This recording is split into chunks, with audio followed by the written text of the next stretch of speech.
Jennifer is someone who has been an innovator and a leader at the intersection of development, democracy, and good governance and human rights, and has then brought that leadership and creativity to the intersection of development and gender. She led Women for Women, and we're very fortunate to have her here at CSIS as a senior advisor. And I think this conversation, I hope to be the first of many, thinking about gender and development, especially in the context of the Sustainable Development Goals, but also sort of the changing landscape, development landscape that we see out there. I think we've got a very interesting panel. What we wanted to do was to look at it across a series of segments, and I can't think of a better person to lead this discussion than Jennifer Windsor. I'm going to turn the floor over to Jennifer. Jennifer, thanks for being here. Thank you very much, and thank you, Pari. Please join us. So I just want to say thank you to Dan, and thank you all for coming.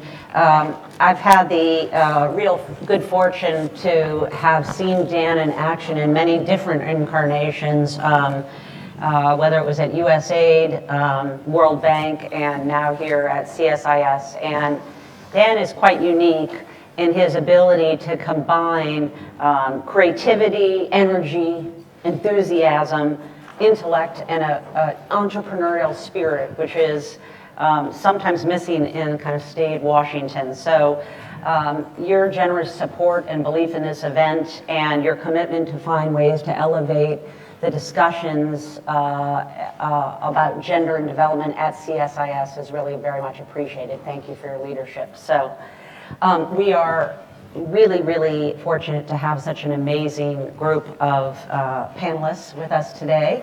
And I want to leave, we're going to have a moderated kind of discussion about the issue. And let me just give you a little background as to why I thought this issue was important. If you read through the Sustainable Development Goals, they truly are remarkable, a remarkable achievement. There's not only a goal specifically related to gender equality, SDG 5, but if you look at the goals related to poverty, health, education, agriculture, power, technology, security, women and girls is in almost every area, which is a testament to people that are in this room and beyond this room, a lot of hard work, both outside of the government and inside of governments. And so I think SDGs really represent an opportunity, but it's an opportunity that we really need to think of strategically, because there's a lot of goals and targets in the SDGs, and there's a lot of different ways to approach the issue of gender equality, all of which are important. I am hoping today that we focus on one aspect, which is how do we really make real the commitment to reach the furthest behind first, which is the undergirding of the Sustainable Development Goals, and it's goal number 1 in terms of ending extreme poverty.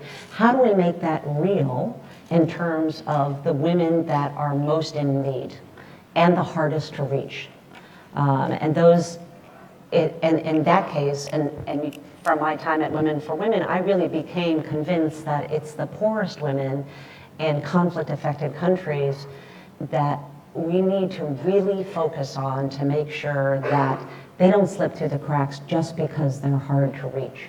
There's going to be other other populations of women and other goals that are going to be easier to have data, very easy to say, here's the successes. And of course, we always want to focus on the areas to keep the momentum up of where we can have successes, but we have to find ways to be able to make sure that we continue to focus on really the worst of the worst, and make sure that these goals and what the international community does actually helps those women. So with us, we have an extraordinary panel that's quite capable of addressing these issues. We have Malika Sadasar, who actually focused on the whole, she founded an organization and has been an activist for girls and against sexual trafficking of girls in the United States. So she came to Google, she's now senior counsel at Google, for human rights. And but she brings with her that commitment to women and to girls, and to also recognizing that that we have much to do at home here, not just, it's not just what we have to do overseas. I also am very thrilled that she's here, because I do think that the issue of using and being able to reach the women, the target population of women that we're talking about with technology is going to be very, very critical. So thank you for joining us. And Don Steinberg, you can just keep talking all day about Don Steinberg. He has done every position in the U.S. government. He, from the White House Deputy Press Secretary to Ambassador to Angola to working as Deputy Administrator at AID. He's worked at ICG, International Crisis Group, and right now he's the President of World Learning. And he's also, I think, an incredible example of why we need men to be, I look at this audience and I'm happy to see there's some men here, because my hope is that we'll have gender parity in discussions about gender in the future. But Don, you've really been a leader, and I really look forward to hearing your thoughts. So, and then to my right is Lori Adams. My successor at Women for Women International. Was the best thing I ever did was to recruit Lori to Women for Women, and she served as Vice President of Programs. She has a very distinguished background working at Oxfam Great Britain, and in a variety of capacities leading their women's rights initiative, as well as overseeing country programs throughout Africa. And last but not least is Pari Ibrahim. Pari is the executive director of the Free Yazidi Foundation. She is an example of a woman and a girl that was affected by conflict and repression, having fled Kurdistan as a result of Saddam Hussein's repression. And now, when the Yazidis were attacked 2 years ago now, last August, she actually, it spurred her to develop the Free Yazidi Foundation, which is focused on serving displaced Yazidis in camps and otherwise. So I look forward to really helping us ground the conversation. So I want to start off with some questions to each of the panelists just to get us started. Then I'm going to open it up to some more general discussions, and then I want to open it up to all of you. So be thinking about questions. If there's something that sparks your interest in terms of what we've discussed, then we can key off of that. So Don, when you served as Deputy Administrator of Aid, there were a number of very, very important policy changes and commitments made during that time. President Obama, probably the most famous was President Obama in his 2013 State of the Union address, basically committed the United States to work with its allies in terms to actually eradicate extreme poverty over the next 2 decades, and subsequently leaders of the World Bank, the UN, and then the Sustainable Development Goals kind of captured that. At the same time, USAID issued a series of policy documents putting women at the center of development efforts, not just as beneficiaries, but as, I think more importantly, and I hope to get this out, as planners and implementers of the programs. In addition, the U.S. launched its National Action Plan for Women, Peace, and Security and committed itself to implementing that agenda. So you've argued in the past, I've heard very eloquently, that these policies are complementary rather than competitive. And I want you to explain a little bit what you mean. We all know that resources are scarce, so isn't there a resource trade-off? So why don't we start with that? That's obviously a great question, and one that bedeviled us throughout the first term of the Obama administration. No, there isn't a competition there. They are totally supportive of each other. We did adopt in 2012 a whole series of policy documents. So on the National Action Plan for Women, Peace and Security, gender equality and women's empowerment, but also eliminating child marriage, addressing gender-based violence, countering trafficking in persons. At the same time, you're right, the president did commit us to eliminate extreme poverty, and I have the quote from him right here. I keep it in my wallet. It was, in effect, a little bit of a going away present because I left the administration shortly thereafter. And he did say the United States will join with our allies to eradicate extreme poverty in the next 2 decades by connecting more people to the global economy, by empowering women, by giving our young and brightest minds new opportunities to serve, helping communities feed, power, and educate themselves, saving the world's children from preventable diseases, and by realizing the promise of an AIDS-free generation. And if you think about how you achieve that, it goes back to the Willie Sutton quote. Why did he rob banks? Because that's where the money is. Why? How do you attack extreme poverty? You address the challenges of women who are impacted by a variety of intersectionality issues. And so you address not only heads of households, single heads of households, but women heads of households. You address not only people with disabilities, but women with disabilities. You don't just look at issues of violence in the society, you look at issues related to sexual violence.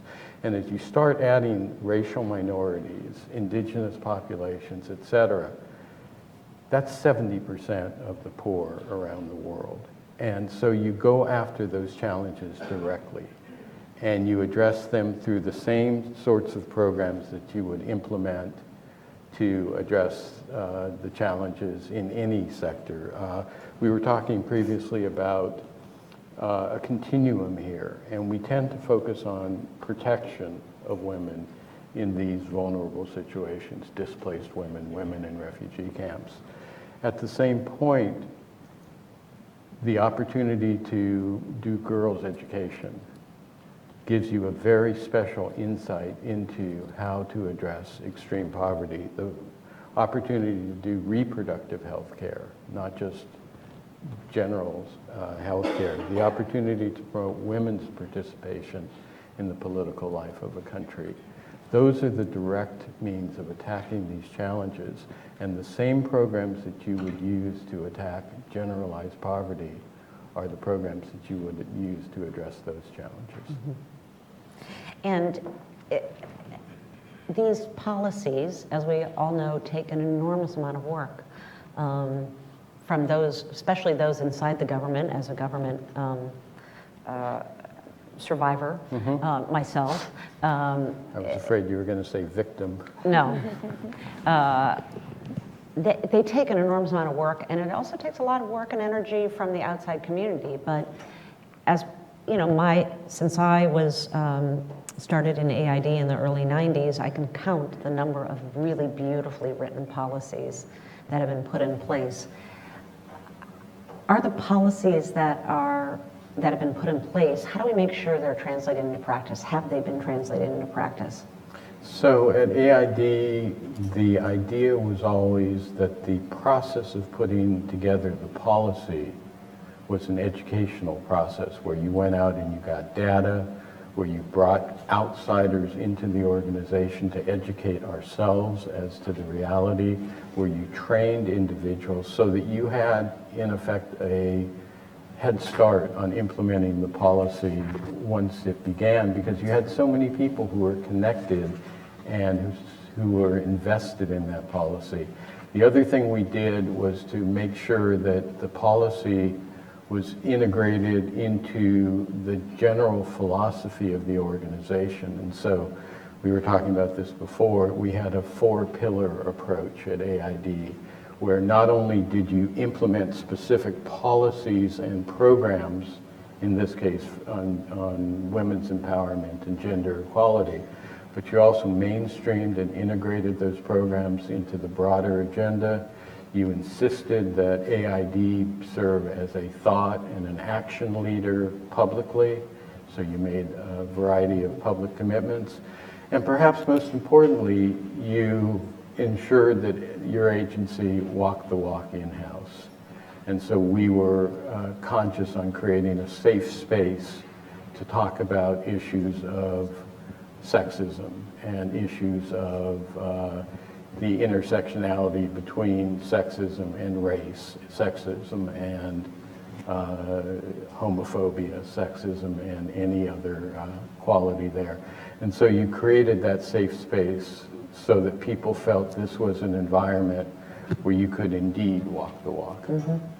So now you have left the U.S. government. I know you've done that before, and you're running an organization, World Learning, which has it does tremendous work in 60 developing countries around the world. And you are, I have this experience too, you are now a USAID partner. How does it look from the other side?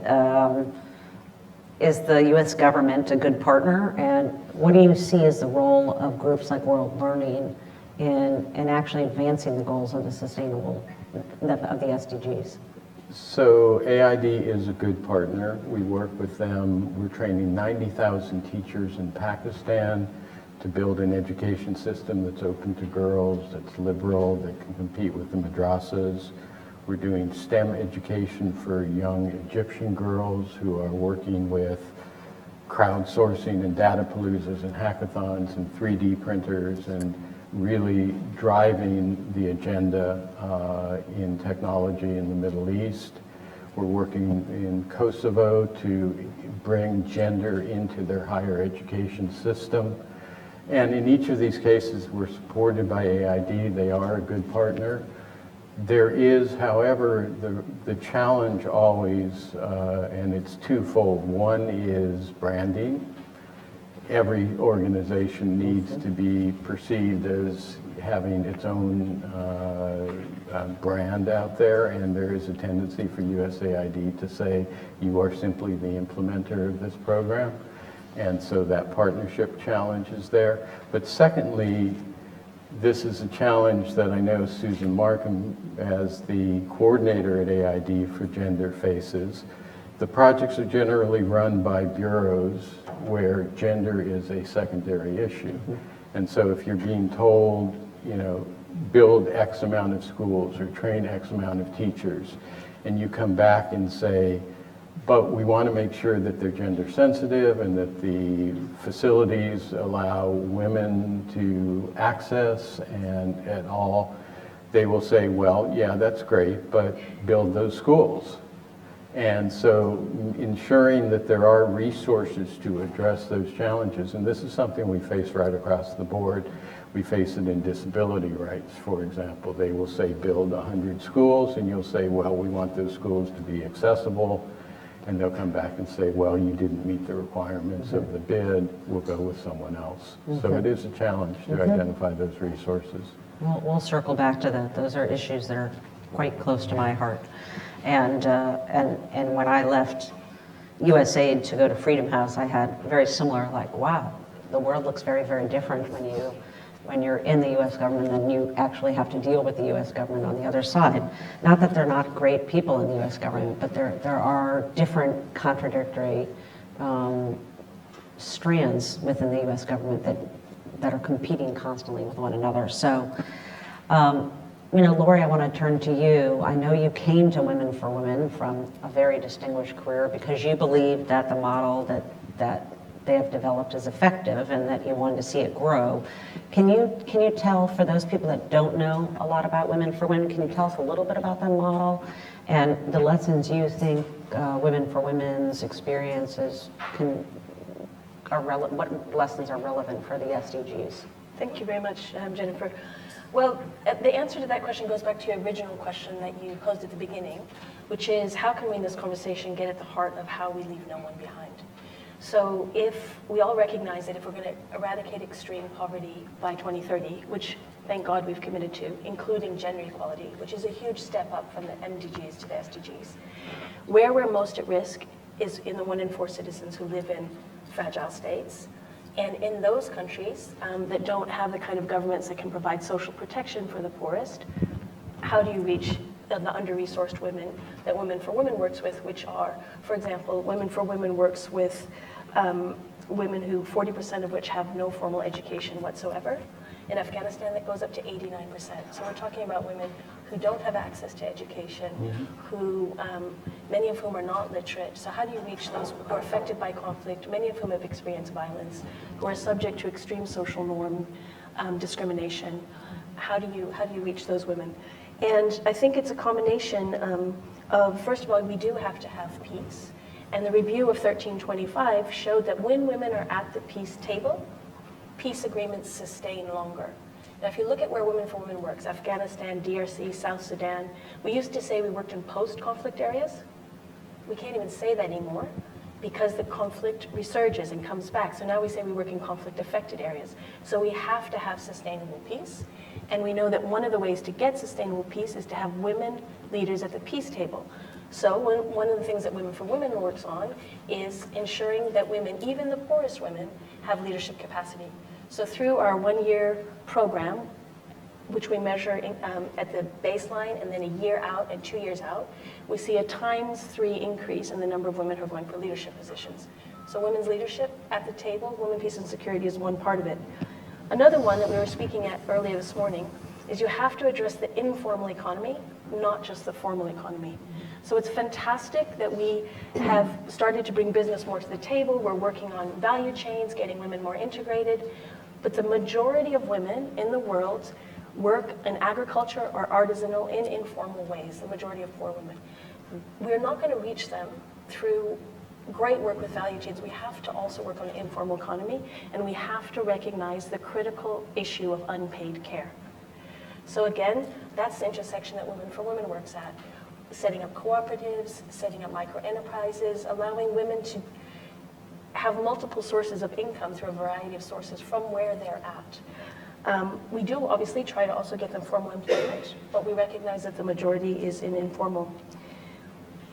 The next piece is that you cannot forget the social empowerment piece.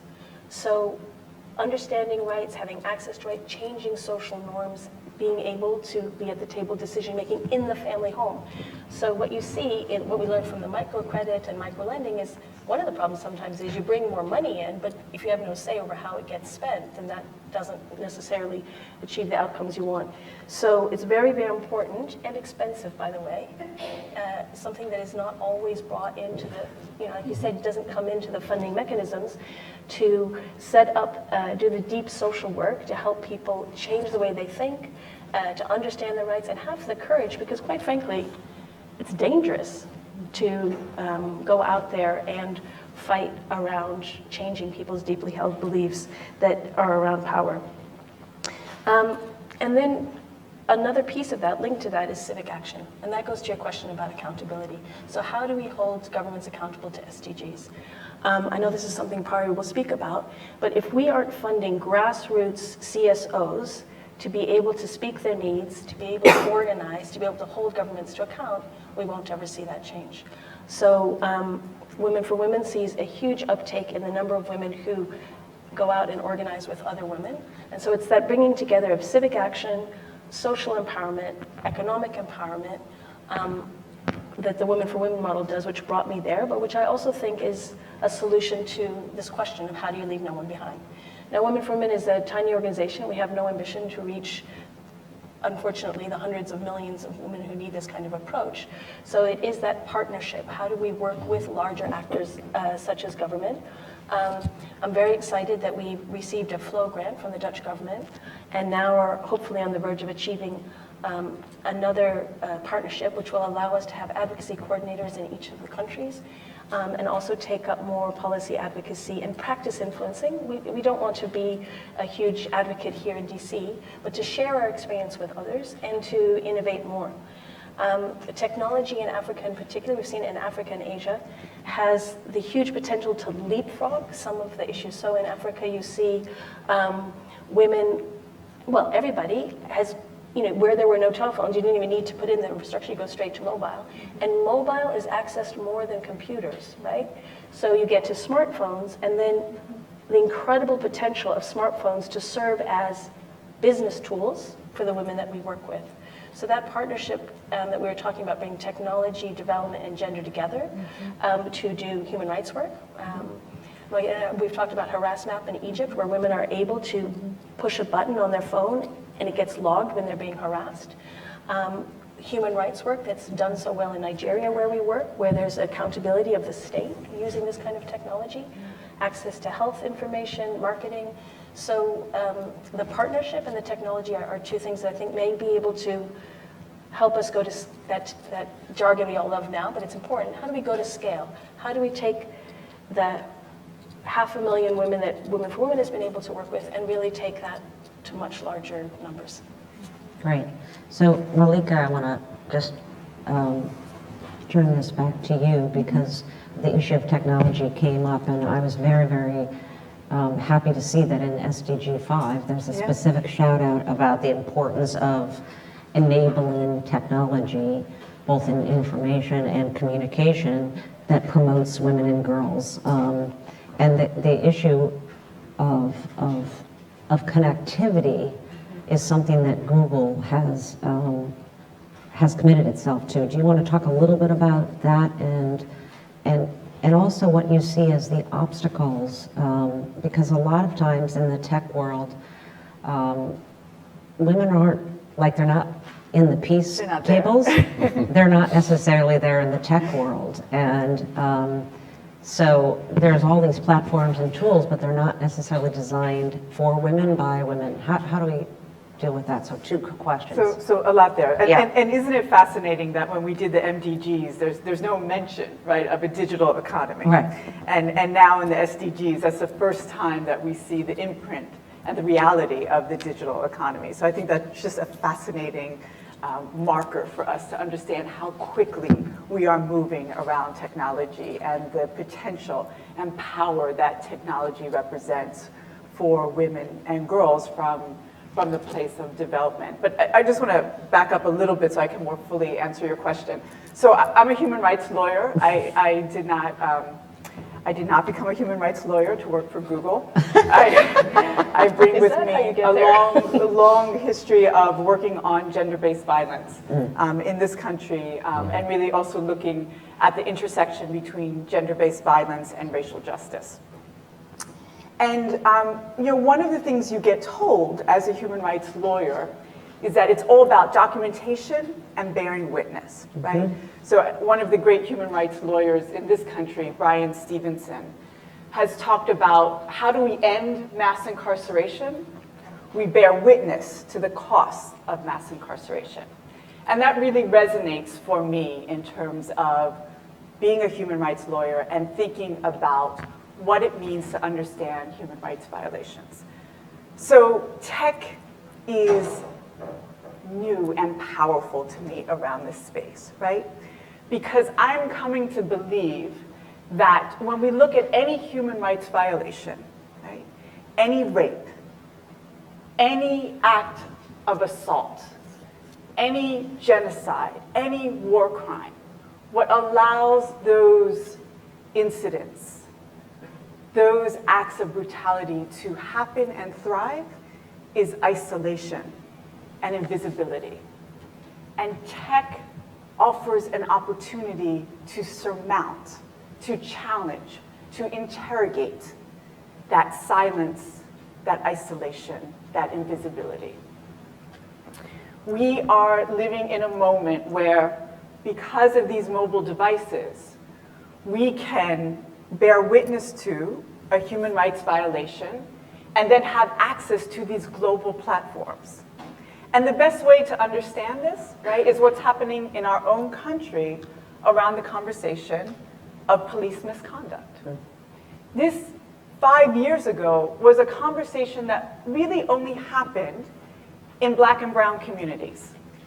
And now it is a public square conversation in an unprecedented way because of this and the access to global platforms that our mobile devices allow for. So I'm at this place of how do we then also think about that in terms of sexual violence, in terms of gender-based violence. Because especially when you think about violence against women and girls, it is very hidden, right? It is in the private realm.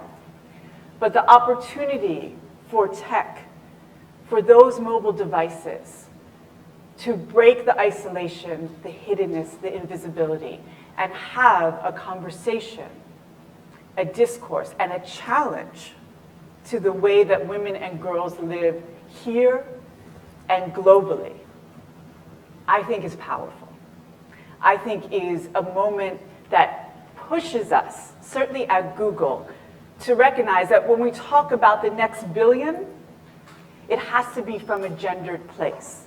Because the more connected we are, the less opportunity there is for genocide, the less opportunity there is for pervasive violence against women and girls.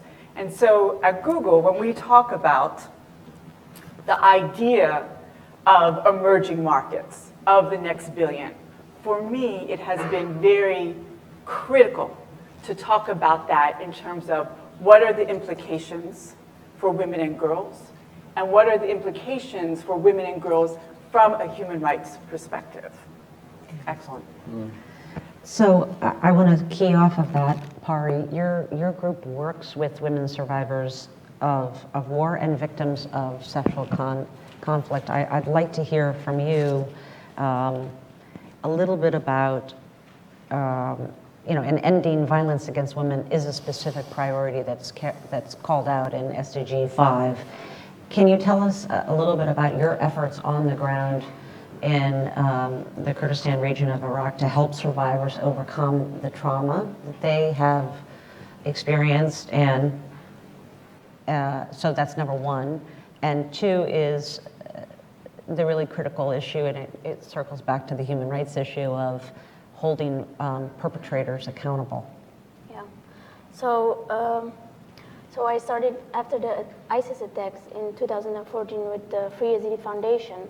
And if you want to end violence, you should first think of how to prevent violence.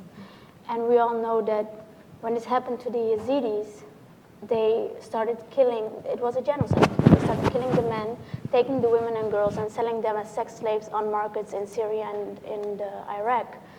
And how can you end violence with a situation that is, you can say, almost new? We all know that women are being many times in war used as a weapon of war, and but it's still a huge mountain to climb.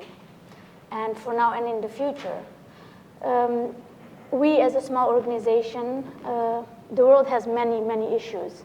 And from experience over the last 2 years, I've noticed that there are a lot of other things on the agendas for political reasons. But what we are trying to work on is the healing process for the victims is getting eventually justice. A rape victim doesn't want the perpetrator to be indicted, for example, being a terrorist. No, she wants him to be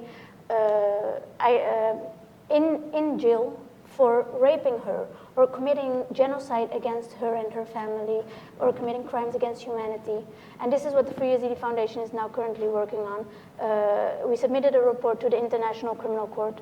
Yes, we as a small organization try to do something what the world is lacking to do.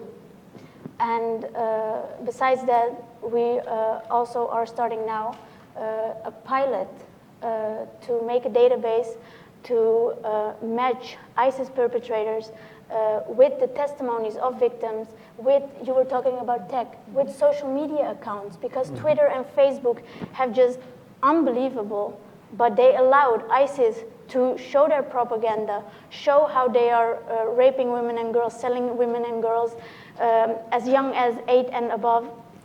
Unbelievable what we see at this time. So that is what we are trying to do. And great, thank you.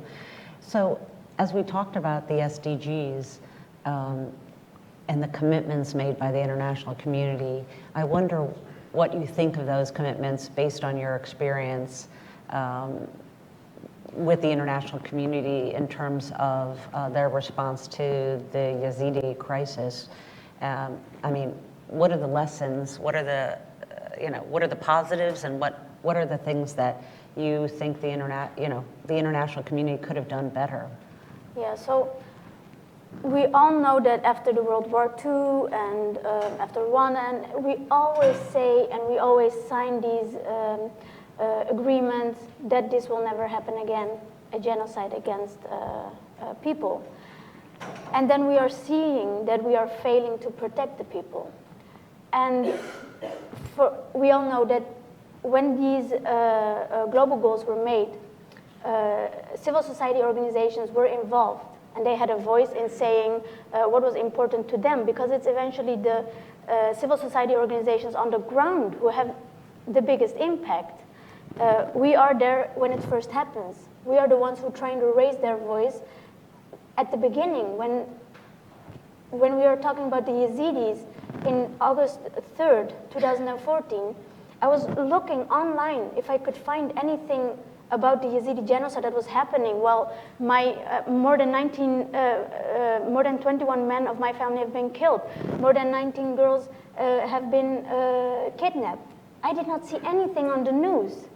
And then we started I alone in the beginning, but now it's a big organization. I started to raise awareness, to tell people about the plight of the Yazidis.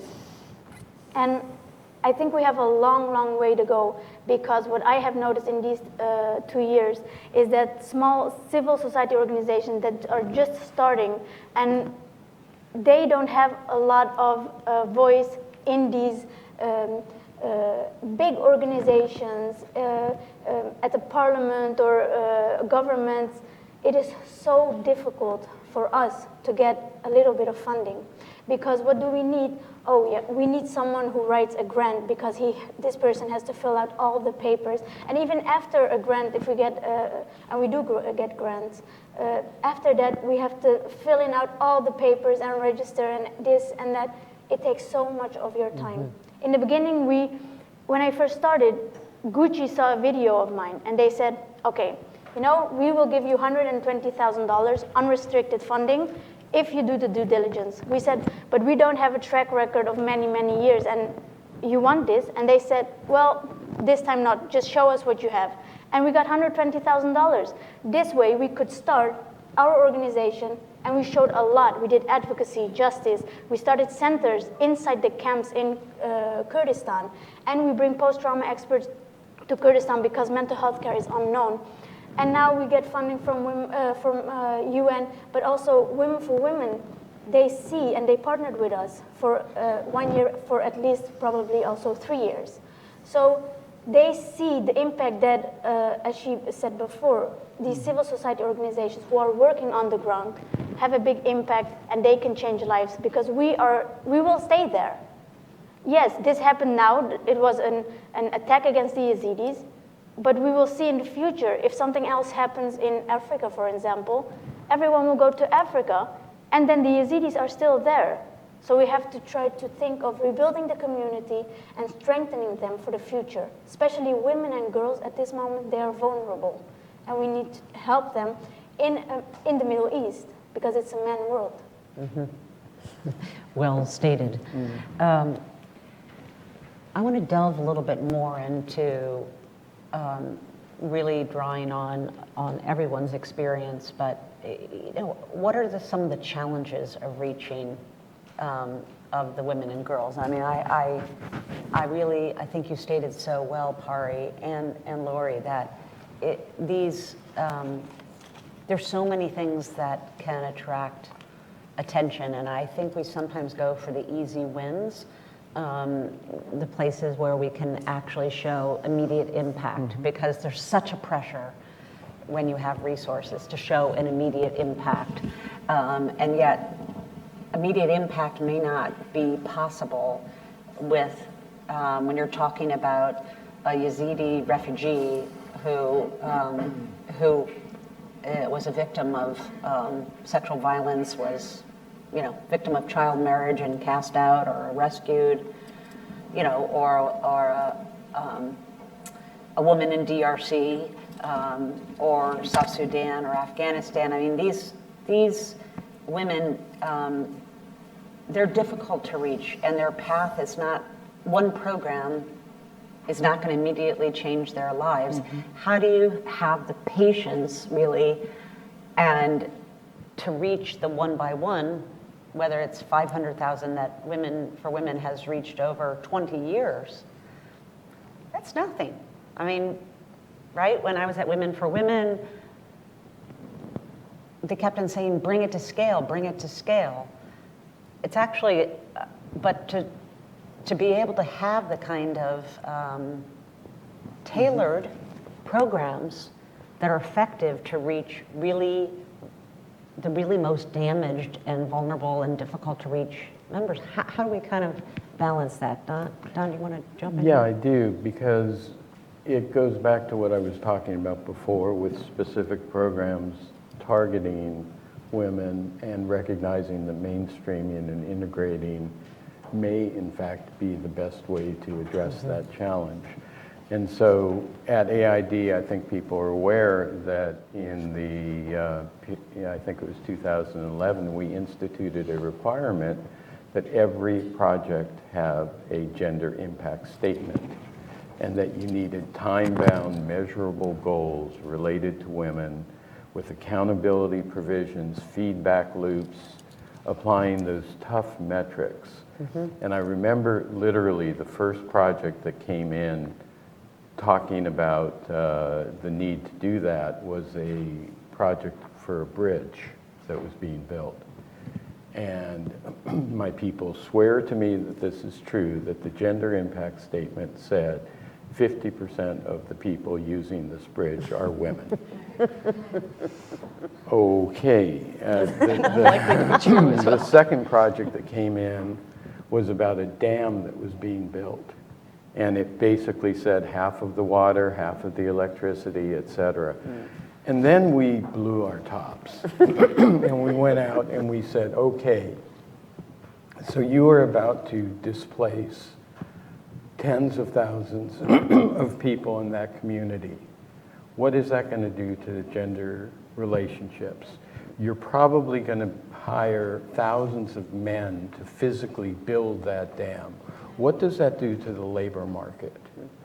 We said, okay, you're going to produce electricity, but what is that electricity going to be used for? Is it going into a power plant or a manufacturing facility, or is it going into households so that women can stop cooking with firewood in their community? And we all know that 4 million women and children die each year from respiratory illnesses from cooking inside. And so if you ask, how do you reach those women? You build that dam and you make sure that that power is going to households. So we went back and we raised those points, and they said, yeah, those are good points too. But the real point is 50% of the water is going to be used by women. You do that enough, and people start to understand that you're not going to get your project approved. You're not going to get your grant from Google. You're not going to get your grant from other organizations unless you start addressing the practical implications of those issues. And one other point, you don't speak for the women themselves. You involve them as planners and implementers. As you've said, they set the agenda on the ground, because this notion, I accept the fact that 80% of the people you're working with are illiterate. That doesn't mean they're stupid. Right. They have as much knowledge and reality of what's going on in their communities as you do, if not more. And they are the ones who are going to dictate to you how a successful program can be put together. The single phrase we used to use at USAID and now use at World Learning is nothing about them without them. Lori. Can I bridge on that and go back to what Pari was saying about, and so in answer to your question, what are some of the challenges? One of the challenges is this issue of large amounts of money, and how do you channel it to really to the grassroots and to local organizations and to the women who know, who may not be literate, but who do know, right? So I think one of the things is to really be embedded. So right now, every day in my email, I get a security alert about Afghanistan, virtually every day. And so today's alert was about how the care offices have been bombed. in Kabul, and yet our program continues. We've reached over 100,000 people. So how does Women for Women manage to continue to bring women together into groups, to provide training, cash stipends in a situation like Afghanistan? And it's because we're deeply, deeply embedded and very carefully take the advice of local people.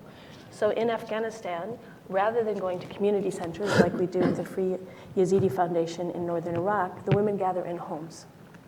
So all of the training and social gatherings are done in homes. The kinds of vocational tracks that are taken up by the women in Afghanistan are ones, unfortunately, because you have to work with where women are at, are ones that do not require them to go to market alone, but rather can take some steps towards income without going completely against the norms that are allowed, that we're working to change. We have a men's engagement program in Afghanistan, and we've had really interesting dynamics, like someone coming in saying, well, we know you require that we give our names, but actually, because I'm a religious fundamentalist and I don't really want my other members of my group to understand that I'm putting my daughter in your course and I'm going on your women's rights program, can I please not give you my name? So, you're working with, some of our staff are former mujahideen. So that's sort of deeply embedded, starting where women are at. Yes, working with the culture, because there's no such thing, just as there's no such thing as a non-literate woman being, that means she's not smart. There's also no such thing as culture that can't be challenged. Culture is completely dynamic, right? So saying it's our culture is not a good excuse, because mobile phones were not people's cultures, but no one's complaining about, well, very few people are complaining about that. Some are, actually, sorry. So precisely because of the power to transform. So that one of those solutions is local. So, and Pari, I'm sure you want to say more about that challenge that the Free Yazidi Foundation has had and that we've had about how do you get those funds to the people on the ground who know best what to do with it, while still retaining all the accountability that public taxpayer money does require. Yeah. So, well, one thing is that the organization is registered in Holland and in Kurdistan, Iraq. So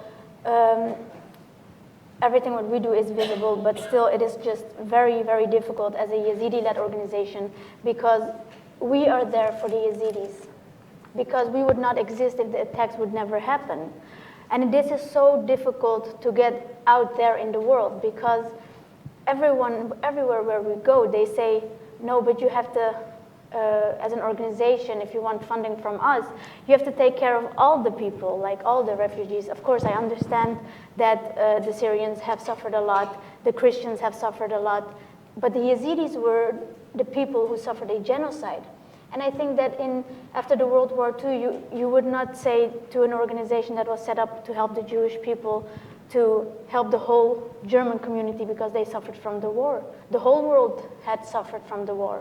But at this point, the Jewish needed a lot of help because they had to recover and rebuild their community again.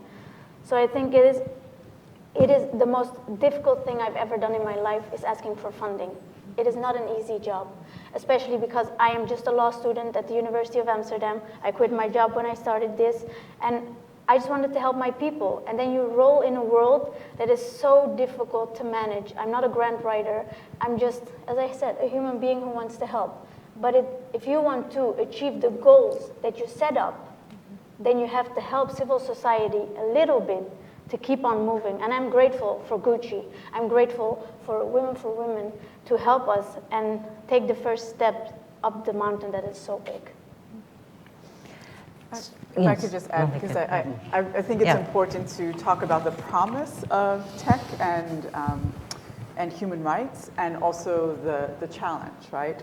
So the example that you gave, the reality that most cyber violence and cyber harassment that plays out is disproportionately against women and girls, regardless of what part of the globe you are looking at. We are the ones who suffer disproportionately from cyber harassment. So I've often talked about how cyber violence is the new iteration of violence against women and girls. There are so many ways in which we have seen examples over the last couple of years of women and young women who go to social media, who have access to global platforms to give voice to their experiences and are gunned down as a result, right? So I think it's very important to understand that at the same time, there's so much promise here for access for women and girls to their voices and their engagement in a way that is new and offers so much possibility. At the same time, there's the reality that there's a new form of violence against women and girls that is digital and borderless, right? And also these terrible examples that we see month after month of ways in which women have used access to social media, to global platforms, and have been denigrated, shamed, or in fact killed as a result. Yeah. There's a lot there. We can explore that, I think, more in discussion, because I think that it's true generally in human rights that everybody tends to think access to technology is always an unabashed good, but it does, we know now that technology serves, amplifies everyone's voices and helps everyone organize, and that means that you can identify who people are, and so part of using technology and training on how to use technology is to be aware of the possible side effects of that. So I want to talk a little bit about data, which is,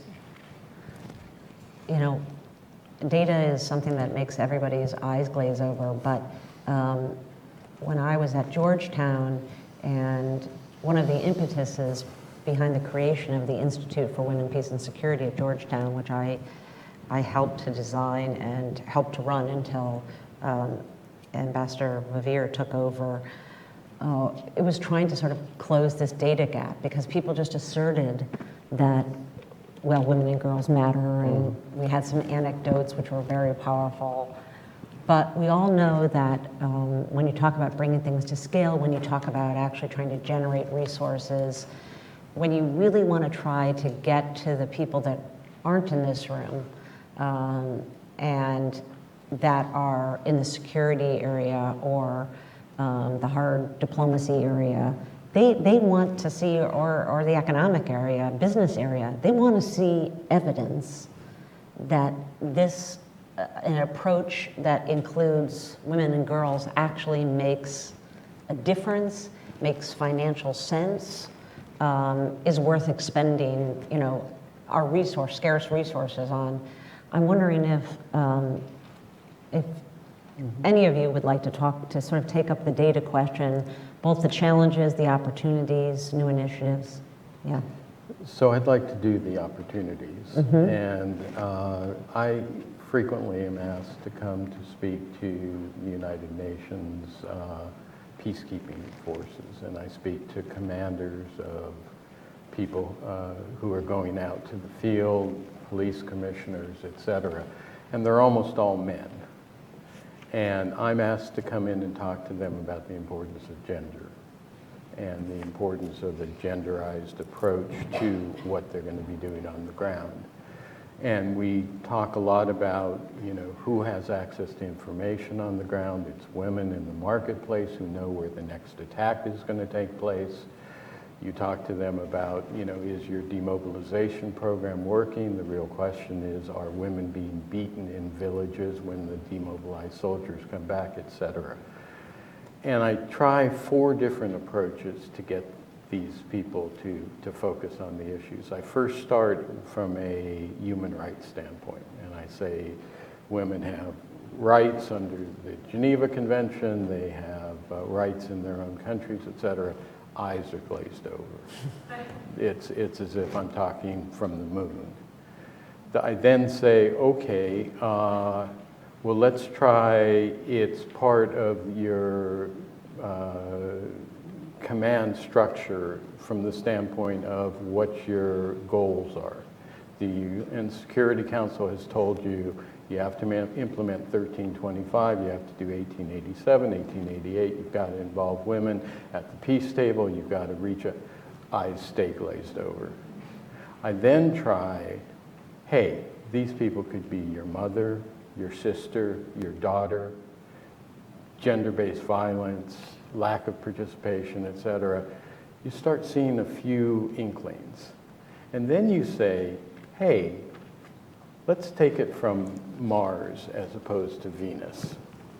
Your peacekeeping mission is going to fail unless you incorporate women, unless you address issues related to gender-based violence and psychosocial support and girls' education. And I can show you that a peace agreement is 56% more likely to fail if you don't do that. And I can show you how X number of attacks are going to occur that you're never even going to hear about, because I can quote Valerie Hudson's work at Texas A&M and Anne-Marie Good's work up at NYU, and the work that Milan Verveer and Swanee Hunt and all the rest are doing, that shows me that it's not just an anecdotal evidence, but it actually is documentable. And then they perk up, because then they know that their careers are going to be impacted by a failure to implement a peace process, just as my career was in part damaged by our failure to incorporate women in the peace process in Angola. And as a result of that, the country did go back to civil war. And it is, if you want to know the roots of my concern about gender in women, peace, and security, it goes back to that period in the early 90s when we failed. And as a result, a couple 100,000 people more died, and the country suffered a decade more of conflict, in large part because we failed to incorporate women in the peace process. And now those lessons are clear. There's data that documents it, and the most intransigent man will accept that argument. Malika, do you want to jump in? Sure. I mean, you know, Google loves data, right? I mean, and what we often talk about are data deserts. And certainly the issue of women and extreme poverty, and quite frankly, women in general, right, represents a huge data desert. In this country, we have a data desert around the experiences of women of color, right? So if you just look at data around prisons and arrests, that data might be disaggregated by gender and race, but not at the intersection of race and gender. Globally, clearly, when we talk about SDGs and the most vulnerable, the most impoverished women and girls, that represents a huge data desert.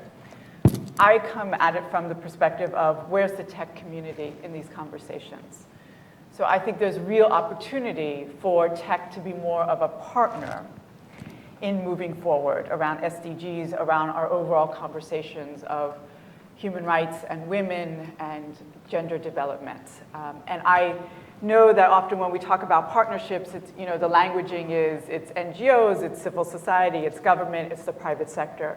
But the tech sector has to be part of the conversation around these partnerships in moving forward. I want to, there's a lot more that we can discuss here, but I know there's a lot of women and men power, brain power out there, and I'd like to open it up. I certainly have a lot more questions that I could ask here, but does anybody want to pick up on one of the themes? Please stand up and identify yourself. Hi, my name is Ursula. Microphone, sorry. I can shout. No, but for the television audience at home. Hello, my name's Ursula Knudsen-Latta. I'm with Safer World, a UK-based NGO. And I wanted to do a quick plug, and I also have a question. We just released our Gender Analysis of Conflict Toolkit, just sort of from the beginning, when you're looking at the initial context, how do you see the gendered lens, both masculinities and femininities? And we also have another project that's going on, the SDG 16 Data Initiative, that we're doing with a large partnership.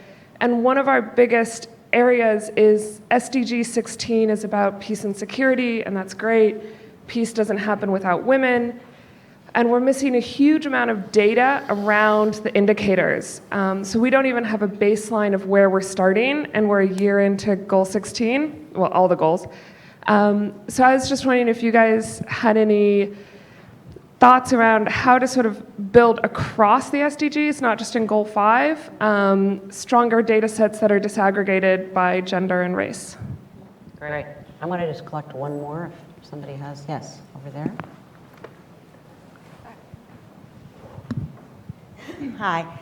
Thank you so much. You all are fabulous, really, and heroes for me. I'm Susan Blaustein with Women Strong International. And back to the MDGs and indicators, I keep wondering and I keep asking at all these UN fora, well, you know, what's the indicator? What's the bottom line? What about that little girl in the slum or the elderly woman in the slum or in the village? Is she getting running water? Is she protected?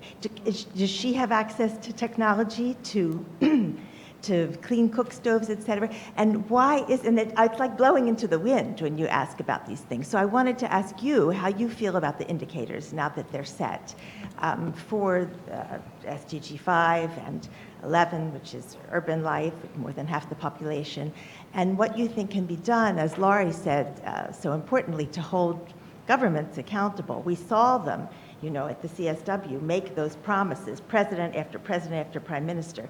And what happens with that money? We know for our own case that a lot of it is not new money.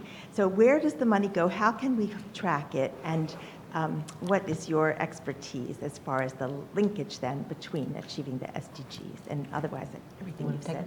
Yeah, I'd love to. Thank you very much. So I want to say, first of all, you know, I'm very proud that Women for Women does collect great data. And so the power and importance of data is incredible. And it allows us to do things like on this card that you see, we've mapped all the impact data against the different SDGs that we've had. So that ability that we have, because we track every single woman that goes through a program before she starts, when she ends a year later, a year after, and 2 years later, allows us to join initiatives like the one you're part of, the one that Plan is convening, Data 2X, to include our data and everyone else's data. So, and we've just about to receive funding, we hope, to be part of the 2025 year review and join all those platforms to do that. So love data as well. However, I do want to say that data is not the only solution. I'm not as worried about the data right now because of the huge leap we've taken from the MDGs to the SDGs, the huge leap we've taken in being able to make the business case for why women joining the economy is valuable and all of that. But let's recognize that the way the world is constructed is based on power. And data is one way to try to argue power, but interests are behind power. And power is not going to be shifted by data alone. So what else do we need to do? We need citizen action, we need mobilization, we need the qualitative side as well. So I just want to draw attention to that side as well. I'm thrilled about the announcements that Women Deliver, the announcement of the Gates Foundation putting 80 million behind this. All of this is going to help get that data that we absolutely need. But I am a bit concerned that that may be at the expense of good old-fashioned organizing, good old-fashioned mass power, because that's the power that poor people, people who live in poverty, people who are marginalized through race or disability have, is that power of numbers as well. So just a cautionary note. Pari, do you have anything to add? Well, yeah, also the same as her. I think sometimes there is a lot of data out there, but sometimes some things cannot be measured. And especially with the Yazidi situation, the population has been affected very much. And we are trying now with Women for Women to collect data to start everything. But as she said, how will you know about that little girl in the town?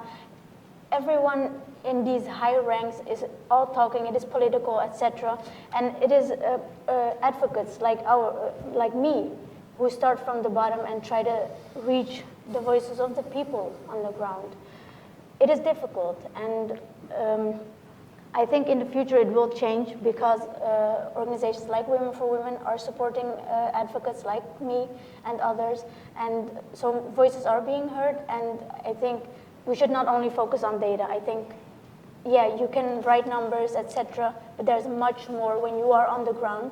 There's much more that you cannot collect data of. From the beginning, when they come to our centers, until the end, how do they feel? Are they comfortable, etc.? There's much more than only collecting, is this woman improving? Can she get a job eventually? How will she sustain her and her family in the future? There's much more. So two points. One is that the data can support the political participation that you're talking about here. For example, at AID, we were working with the University of Denver, where there were students who were researching supply chains and trying to figure out how much traffic labor was involved in producing a shoe. They then had the capacity to take oh, my iPhone just rang, so it knew I was going to refer to it. Take an iPhone, walk into a Walmart or a Target, put your cell phone up against the barcode, and it would tell you immediately how many children had been trafficked in order to produce that shoe.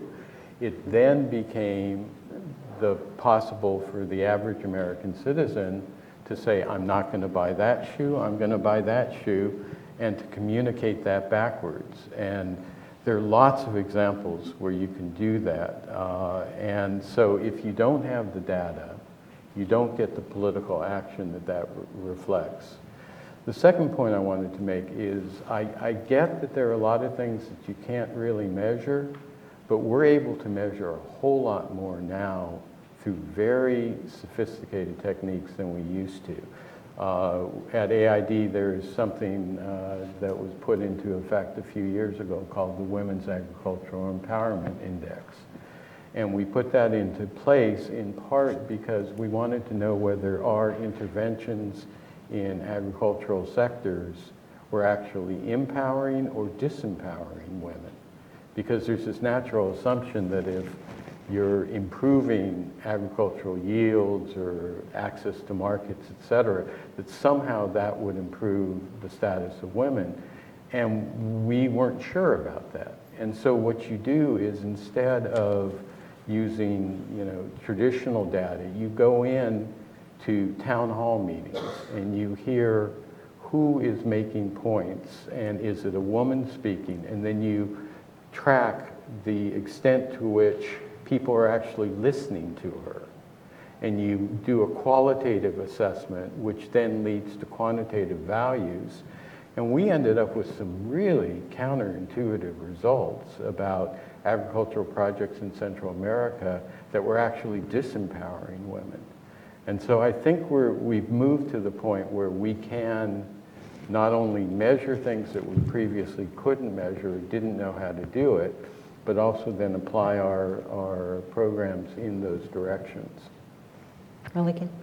So, I think that merging both questions, I want to reiterate that there is an urgent need for more dialogue and convening between you all and the tech sector to be able to have conversations around data development, proper data analytic tools.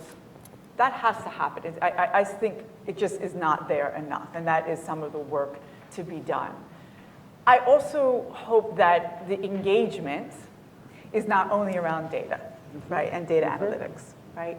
Because there's so much more available to us to make the case beyond data. Right. And that is digital storytelling.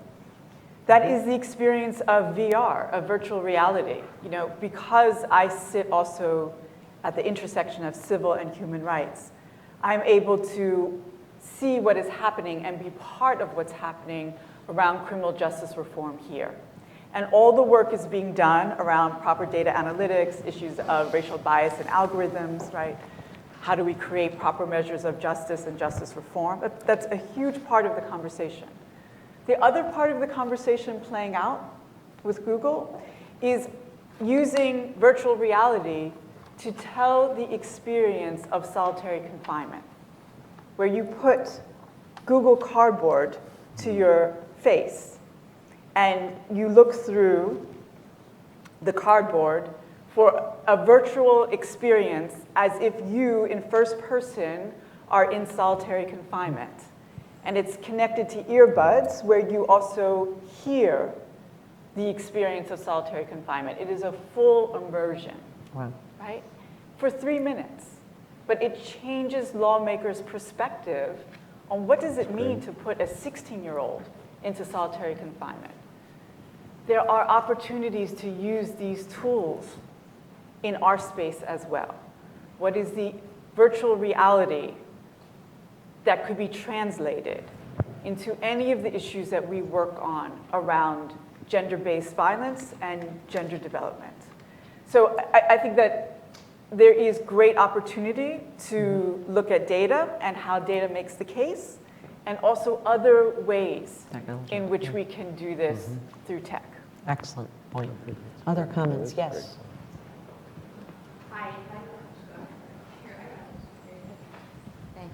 My name is Pauline Muchina. I work for the General Board of Church and Society, and I also represent African Women and Youth Initiative.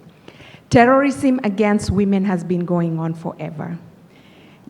Women are killed, maimed, destroyed every day. But the outrage has been very low until other forms of terrorism have happened. And now we talk about women who are in situations of war being terrorized, while it's ordinary for them to be terrorized in their homes. And then we say we want them on the table, so we bring them on the table, but the same women will go back home and get beaten up by the men they left back home.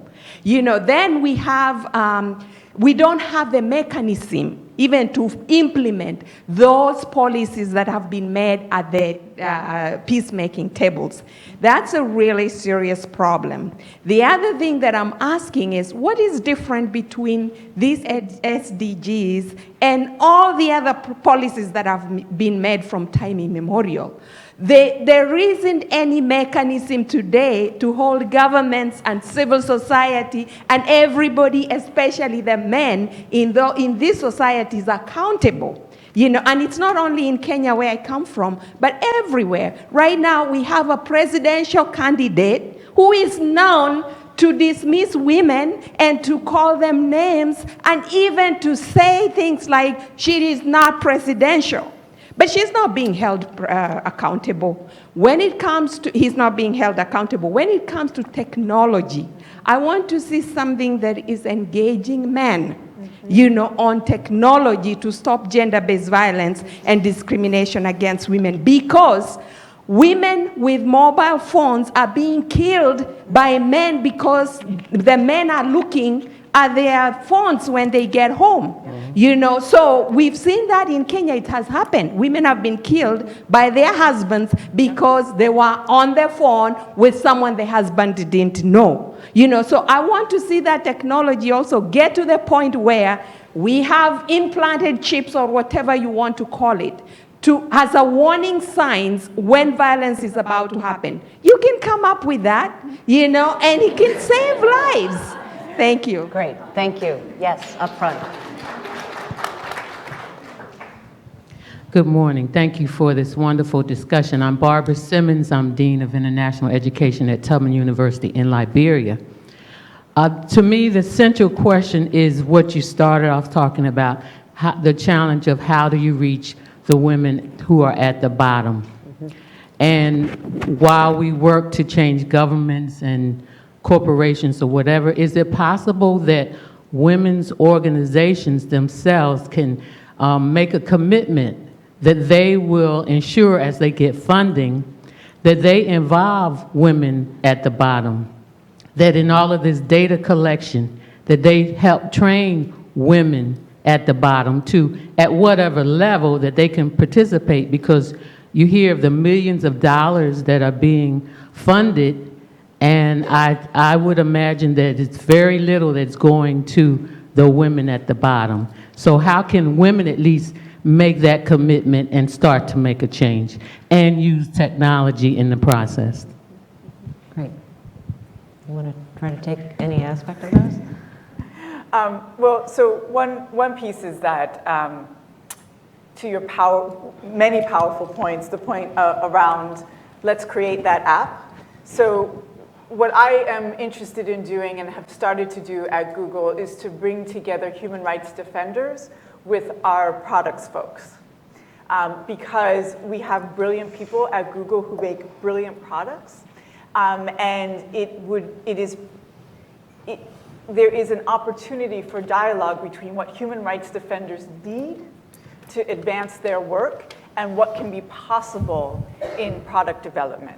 So that is my hope, is to have exactly that kind of conversation so that human rights defenders in Kenya can talk about what's happening to products to think through then what is possible to create. We just started doing this a couple weeks ago around the issue of racial justice, right? So we know that now that mobile devices are being used to video police brutality, that the police then take the phones, right? So what kind of conversation can happen from a tech perspective so that there is access to evidence that is tempered with understanding of the needs of law enforcement, right? So I think those conversations are absolutely needed, and certainly what I want to start doing more of at Google. There's a really wonderful human rights defender in Uganda who is leading a lot of the LGBT work, and talking to him about how do we show his experience in VR? And how do we do that in a way that also is mindful of trauma porn, right? Right? Because we also have to be careful in how we demonstrate and have a lived experience of another person's trauma. So that's what I want to grapple with, and definitely open to talking to you about who are the human rights defenders in Kenya to come and talk to us. Going back to this issue of women's access to the digital economy and using that as an opportunity for economic mobility, I do feel like we need to have more of these conversations. Beforehand, we had a conversation about the next billion, and I was saying, very, very soon, we are going to see women who are considered at the bottom have access to phones with data. They will be in a context where they are digitally connected.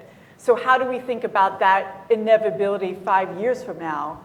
And then how do we deal with the present reality for making sure that those who need access to the digital economy now, in the reality where we are not the next billion, we are not as connected, what is the opportunity there? And I think we have to have that kind of dynamic conversation, because what is new in our space, which was not true 10 years ago, is that we have this knowledge base and this economy that is moving so quickly. Coming out of the NGO world, I have 15 years of only doing the NGO space. I see the divide that exists between the NGO space and being tech savvy and access to the tech sector. And we have to start talking about how do we dismantle that and become, as an NGO space, how do we get more tech savvy? And part of that, real quickly, is hiring millennials. That's true. I know I'm a moderator, I'm going to turn to Don, but I do want to just make 2 points myself, because occasionally I get so caught up in these discussions that I want to share.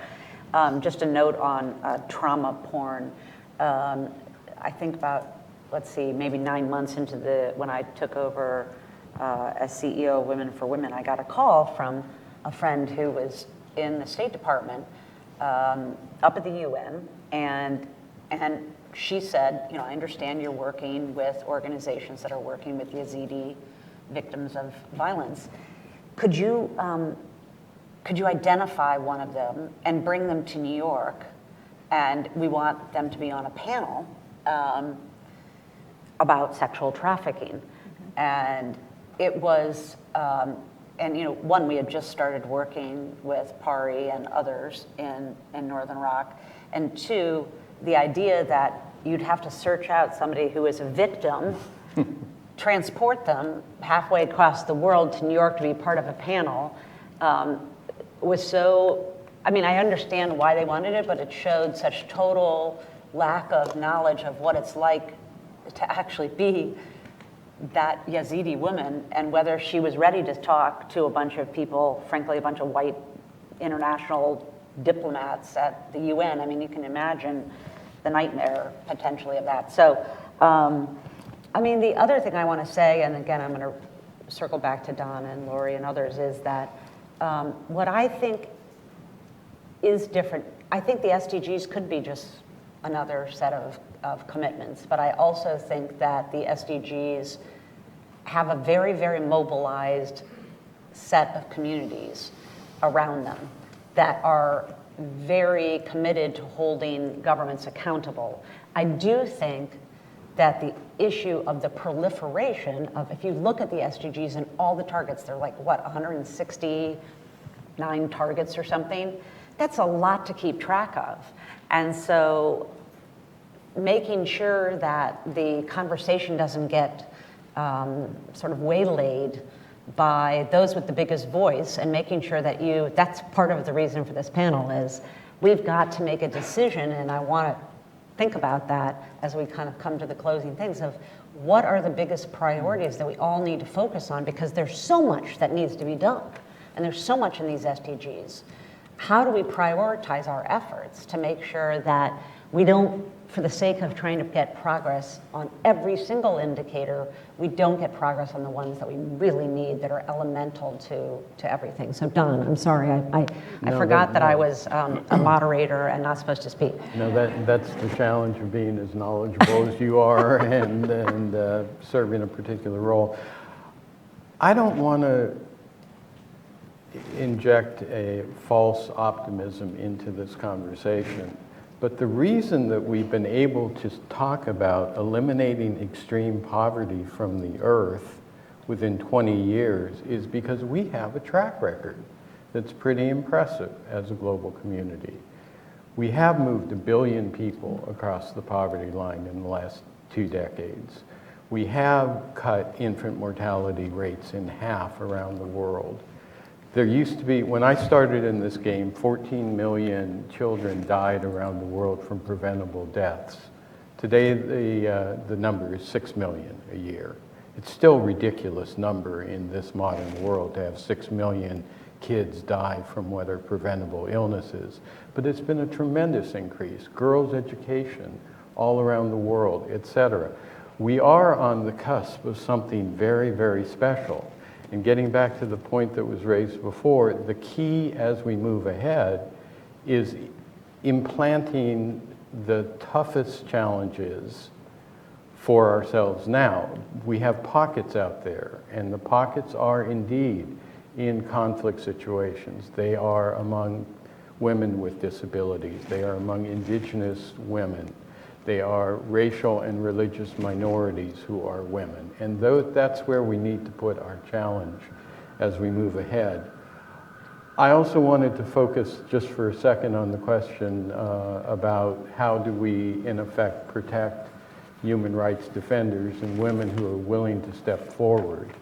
The first thing I did when I got to USAID was to put together a $15 million project to train, empower, and protect women who were going to step forward and participate in peace processes around the world.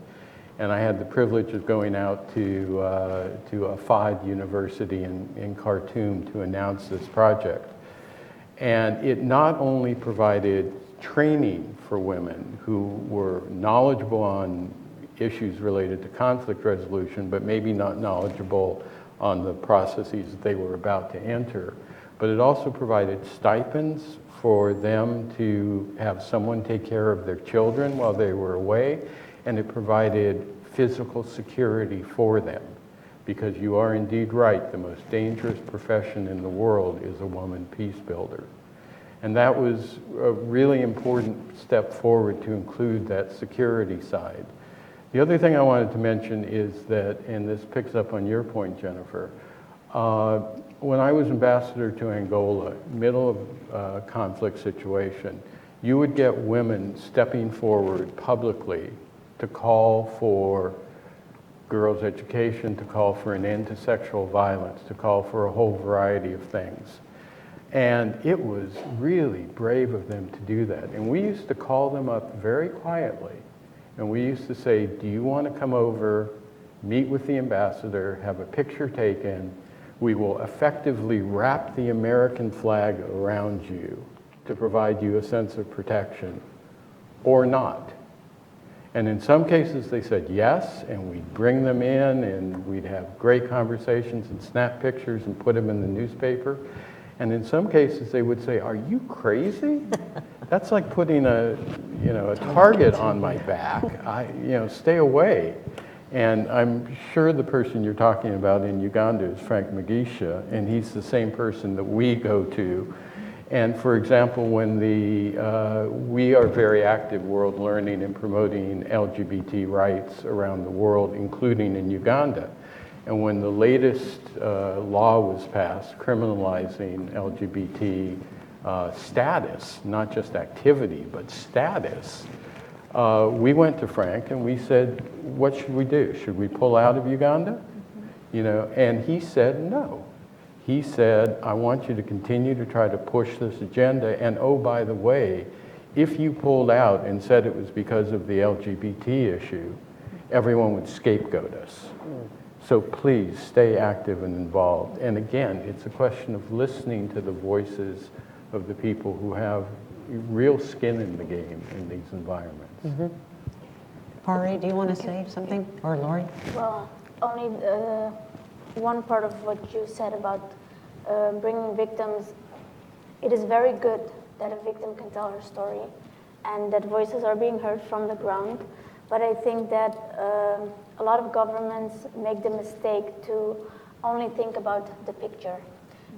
We see a lot of, one of the person who is now doing a lot of advocacy is a survivor, Nadia Murad.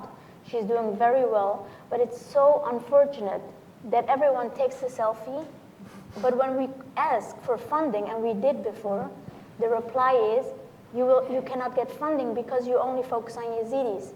But you do want to bring victims, Yazidi victims, show around the world to tell their stories, but you do not want to fund projects to help to rebuild the community again. So that's the only thing what I wanted to say. It's unfortunate. Briefly, just linking all those together and back to Barbara's point, is that I wanted to mention there's a study that the Association for Women in Development did. They're meeting in Brazil right now called Starving the Roots. And again, using data, showing that although there's a lot more attention and money for women and girls, the actual amount of money that's going to women-led organizations has been going radically down. And I'm not as good as you are at remembering citations, but there's a fantastic study that came out, I think 2 years ago, which shows that when there are active women's rights organizations active in civil society, there's a correlation with better accountability and delivery of those governments. So we do have the evidence to say that women's rights organizations are important part of the puzzle of an active civil society that protects human rights defenders and that holds governments to accountable. And we have evidence that we're not funding them. We have the personal testimony of Pari. We have that data. A friend of mine who heads up Equality Now said to me, and I was a little bit terrified by this, Lori, do you realize you're now the head of the largest women's rights organization internationally? I said, that is terrible news, actually, because we're really small. We're the size of one of Dawn's projects. So if that's the state of women's rights organizations funding, Scary. So it kind of brings it all together. We need to make sure that the roots are not being starved, that they are being supported. Women for Women is lucky to be able to get the majority of our support from the public, so that allows us to provide that kind of funding. And I know that USG and other organizations are really trying to figure out how to continue to fund small organizations. But let's keep putting our minds to that, because we need that local knowledge, we need that direct action. Great. in this space. Okay, last round of questions. Yes. I'm going to gather a number of them and then. Hi, Nora O'Connell with Save the Children, and I want to thank all the panelists, not just for being here today, but really for the careers and the work that you guys have all been doing. It's really phenomenal, and it's changing the world, so thank you. We're here in Washington, so I'm going to ask the Washington question. We're going to have a new president in January, and what would you like to see her or him do on this agenda in the first 100 days and in their first term? And where do you see the opportunities or risks on the universal agenda on this? Thanks. Excellent. That was on my list of questions behind you. Yes. Alex? Mine builds very much on yours, Nora. Not only thank you to the panelists, but also it's just really wonderful to see everybody in the room and to learn from others who are here as well. So building on that question, I'd also just like to talk a little bit more about the funding aspect of this. And if you can identify sort of with that crystal ball, assuming we're going to need bipartisan attention to this issue, what are the opportunities that can bring Republicans and Democrats to support this work? Yes. Mr. Steinberg, you have mentioned on a couple occasions that Indigenous women are among the poorest of the poor and the hardest to reach. And so I just had a question for you. To what extent is language a barrier to reaching them? And also, how important is literacy for helping women? Okay, any question over here? Last one. Good morning. My name is Samanaz Rohani-Manish, and I'm a student journalist at American University. My question is for all of you, how do you actually choose a target country to achieve your organization's goals, and what is the process? Thank you.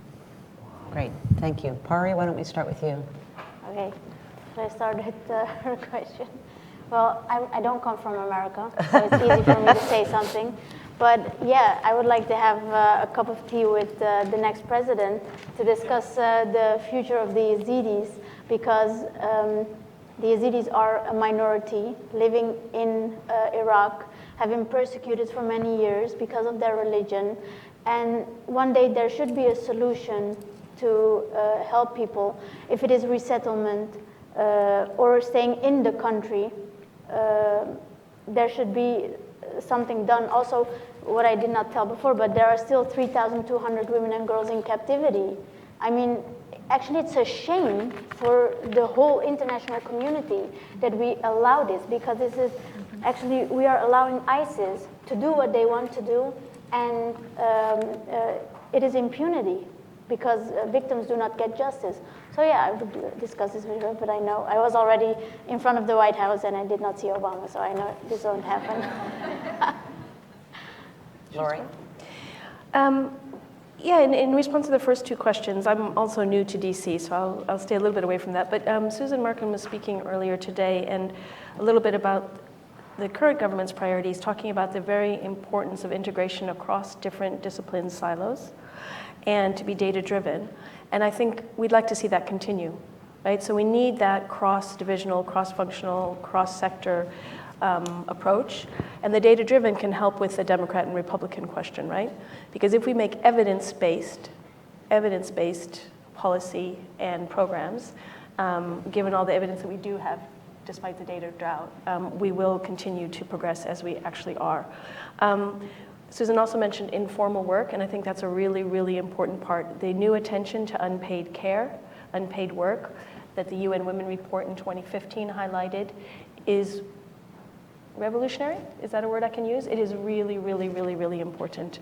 And there is a link between looking at unpaid work and care and climate change, which is really important. We need to redefine how we look at GDPs.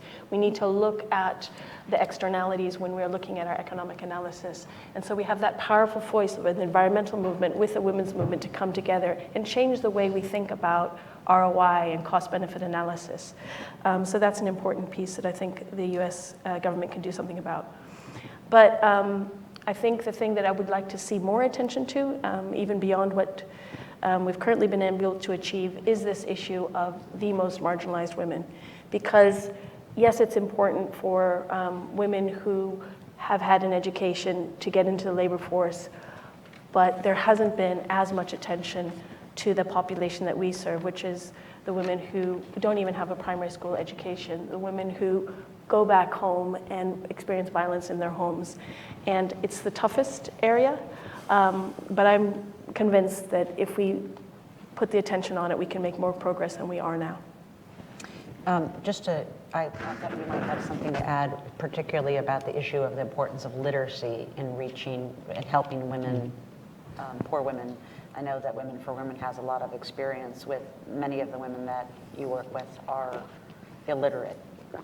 Absolutely, but I think literacy, numeracy, but also I studied Freire back in the 80s, so I would say this, but conscientization and learning beyond just the technical, can I write and can I do numbers, but also has my analytical capacity been released, because everybody has it, to be able to understand my world and act on it. And that's why Women for Women's one-year training program integrates a whole range of things from numeracy to social awareness, and how do you negotiate with your partner, how do you negotiate with your community, how do you plan? I was really surprised. I'm like, seriously? That's how you address unpaid care, is that you plan better? Like, well, actually, if you've never been supported to plan your resources, that can be a bit of a breakthrough. So I do think this education part is critically important. Great, thank you. Don. That's a really big question in terms of indigenous populations. And one of the real challenges is that we don't have a real good track record either in foreign countries or certainly in our own country. And including at USAID, but also at World Learning, it goes back to this notion of going into the community and asking them what are their priorities. Because in some cases, yes, absolutely, being part of the mainstream, being educated in the national language, being brought into the health systems is advisable, and it's the best way to attack poverty. In some cases, that can destroy a culture, though, and so it's a very difficult situation. Getting back to Alex and Nora, I wanted to address the question of how do you attract a broad constituency for this agenda. And there are lots of ways that you can do it in terms of human rights, in terms of economic advantage, in terms of societies moving ahead. But I think increasingly important is the need to put it in national security terms. And this is something that I have found that actually works when you're talking with members of Congress, when you're talking with members of the US government. If you can make the link between American national security interests and women's empowerment, it's very effective. And the way to do it is to remind people that societies that respect women, societies that keep gender-based violence under control, societies that involve women in political, economic, and social life are less likely, and statistically this can be shown, to traffic in drugs, in people, or in weapons. They are less likely to have refugees streaming out of their countries. They're less likely to harbor terrorists or pirates. They're less likely to transmit pandemic diseases that could threaten us as well. And they are certainly less likely to require American troops on the ground. And so if you can make that connection between not only our rights and our values, but also our national security interests, I find it's very effective. Great. I think it's all been said. I would just reiterate Lori's point around an agenda that goes to the most marginalized women. And wouldn't it be interesting, right, if we do have a woman president, the woman president who declared that human rights are women's rights, I would love to see an agenda around the most marginalized women that is both international and domestic, because everything we have said here around the most marginalized women internationally, I could make a similar argument around what our most marginalized women in this country endure, especially around sexual violence. So how powerful would it be if we finally had that conversation in a manner that was truly borderless? Great. Well, this has been a really amazing panel presentation, and I know we could go on forever. I just want to, first of all, thank all of you for coming today.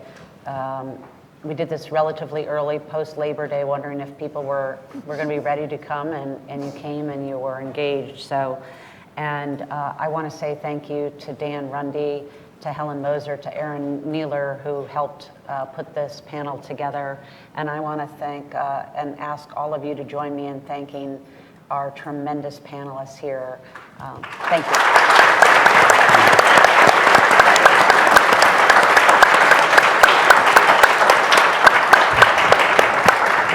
So stay tuned, and hopefully we'll have more of these to carry and explore some of these issues in more depth. Thank you.